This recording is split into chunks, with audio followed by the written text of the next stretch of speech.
नमस्कार, प्रवास साक्षी देख रहे हैं आप। आपके साथ मैं हूं अंकित सिंह। वक्त संसद डायरी का। संसद का शीतकालीन सत्र चल रहा है। आज दूसरा दिन था। लोकसभा में आज जम्मू कश्मीर से जुड़े दो विधेयक को केंद्रीय गृह मंत्री अमित शाह ने पेश किया। उन्होंने कहा कि एक देश में दो प्रधानमंत्री, दो संविधान और दो झंडा कैसे हो सकता है। वहीं डीएम के सांसद सेंथिल कुमार के बयान की वजह से भी हंगामा मच गया, जिसमें उन्होंने हिंदी भाषी राज्यों को गौमूत्र राज्य कहा था। राज्यसभा में आज देश की आर्थिक स्थिति विषय पर अल्पकालिक चर्चा हुई। इस चर्चा में सांसदों ने अपनी बात रखी है। लोकसभा की कार्यवाही। केंद्रीय गृह मंत्री अमित शाह ने मंगलवार को कहा कि देश में एक ध्वज, एक प्रधानमंत्री, एक संविधान की अवधारणा कोई राजनीतिक नारा नहीं है और भारतीय जनता पार्टी इस सिद्धांत में दृढ़ता से विश्वास करती है तथा उसने जम्मू कश्मीर में आखिरकार यह कर दिखाया है। लोकसभा में तृणमूल कांग्रेस के सदस्य शौकत राय ने कहा कि देश में एक निशान, एक प्रधान, एक संविधान, एक राजनीतिक नारा था। कांग्रेस और तृणमूल कांग्रेस सहित विभिन्न विपक्षी दलों के सदस्यों ने केंद्र शासित प्रदेश जम्मू कश्मीर में विधानसभा चुनाव यथाशीघ्र कराने की मांग लोकसभा में मंगलवार को की। विपक्षी दलों ने जम्मू कश्मीर आरक्षण संशोधन विधेयक 2023 और जम्मू कश्मीर पुनर्गठन संशोधन विधेयक 2023 पर सदन में संयुक्त चर्चा के दौरान सरकार से मांग की कि जम्मू कश्मीर में जल्द से जल्द विधानसभा चुनाव की घोषणा की जाए। गृह मंत्री अमित शाह ने दोनों विषयों को चर्चा एवं पारित किए जाने के लिए सदन में समक्ष रखा। इस विषय पर कई सांसदों ने अपनी राय रखी। केंद्रीय मंत्री अनुराग ठाकुर ने मंगलवार को कहा कि प्रधानमंत्री नरेंद्र मोदी की सरकार ने जम्मू कश्मीर में प्रथम प्रधानमंत्री पंडित नेहरू द्वारा की गई गलतियों को सुधारा है और पिछले 4 वर्ष में केंद्र शासित प्रदेश में बड़ा बदलाव देखने को मिला है। केंद्रीय कृषि मंत्री नरेंद्र सिंह तोमर ने मंगलवार को लोकसभा में कहा कि कृषि सुधारों को लेकर स्वामीनाथन आयोग की रिपोर्ट यूपीए सरकार के दौरान आई थी, लेकिन मोदी सरकार ने इसकी सिफारिशों पर काम करना शुरू किया और न्यूनतम समर्थन मूल्य उत्पाद लागत से 50% अधिक तय किया। लोकसभा में कांग्रेस के नेता अधीर रंजन चौधरी ने मंगलवार को मणिपुर की हिंसा का विषय सदन में उठाया और कहा कि हालात यहां तक पहुंच गए हैं कि वहां राष्ट्रपति शासन लगाने की जरूरत है। उन्होंने सदन में शून्यकाल के दौरान ये विषय उठाया।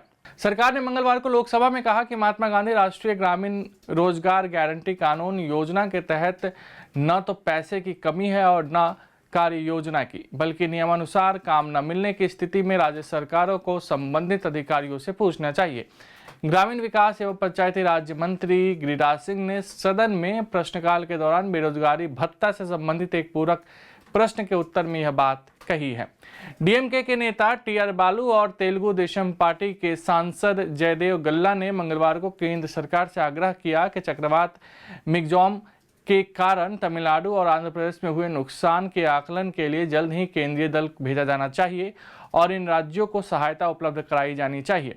दोनों नेताओं ने लोकसभा में शून्यकाल के दौरान यह मुद्दा उठाया है। लोकसभा के शीतकालीन सत्र के दूसरे दिन तमिलनाडु के धर्मपुरी से डीएमके सांसद सेंथिल कुमार ने भारत के उत्तरी हिस्से में हिंदी भाषी राज्यों का मजाक उड़ाने के लिए अपमानजनक गौमूत्र टिप्पणी की। उन्होंने संसद में अपने बयान में कहा कि इस देश के लोगों को यह सोचना चाहिए कि इस भाजपा की ताकत केवल मुख्य रूप से हिंदी हृदय राज्यों में चुनाव जीतना है, जिन्हें हम आमतौर पर गौमूत्र राज्य कहते हैं। उन्होंने ये भी कहा कि दक्षिण भारत में भाजपा को नहीं घुसने देंगे। That is the main reason that the people of this country should think that the power of this BJP is only winning elections and mainly in the heartland states of Hindi and what we generally call as the Gomutra states. You cannot come to South India. You see all the results of what happens in Tamil Nadu, Kerala, Andhra, Telangana and Karnataka. We are very strong over there. So we will not be surprised if you have an option of converting all these states also into union territory so that you can come into indirect power of coming and having, because you can never dream of setting foot over there and taking control of all these southern states. Rajya Sabha की कार्यवाही।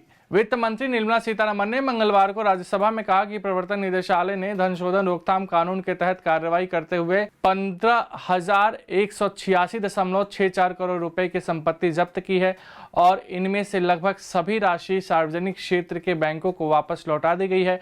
वित्त मंत्री ने उच्च सदन के प्रश्नकाल के दौरान पूरक सवालों के जवाब में ये जानकारी दी है। राज्यसभा में मंगलवार को भारतीय जनता पार्टी के सुधांशु त्रिवेदी ने वर्तमान विश्व परिदृश्य में अमेरिका और चीन जैसी प्रमुख अर्थव्यवस्थाओं की विकास दर धीमी पड़ने की ओर ये ध्यान दिलाते हुए कहा कि प्रधानमंत्री नरेंद्र मोदी की विभिन्न नीतियों के कारण हुए विकास के चलते अब विश्व की प्रमुख एजेंसियां भी कहने लगी है कि भारत विश्व अर्थव्यवस्था का लीडर बनकर ही उभरा है। वहीं विपक्ष ने दावा किया कि देश की आर्थिक प्रगति से केवल अमीरों को लाभ मिला है और विकास बांटने वाला नहीं, विकास सर्व समावेशी होना चाहिए।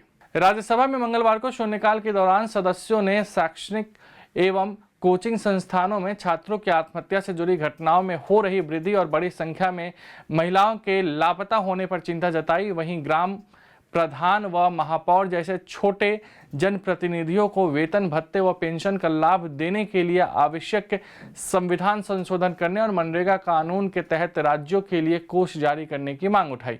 भारतीय जनता पार्टी के सदस्य सुशील कुमार मोदी ने शून्यकाल में राजस्थान में कोटा स्थित कोचिंग संस्थानों और भारतीय प्रौद्योगिकी संस्थान जैसे इंजीनियरिंग संस्थानों के लिए छात्रों द्वारा की जा रही आत्महत्या के बढ़ते मामलों की ओर उच्च सदन का ध्यान आकृष्ट कराया।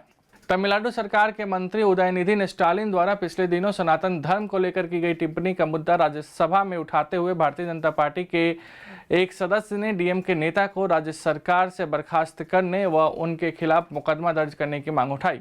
उच्च सदन में शून्यकाल के दौरान भाजपा सदस्य जीवीएल नरसिम्हा ने यह मांग की।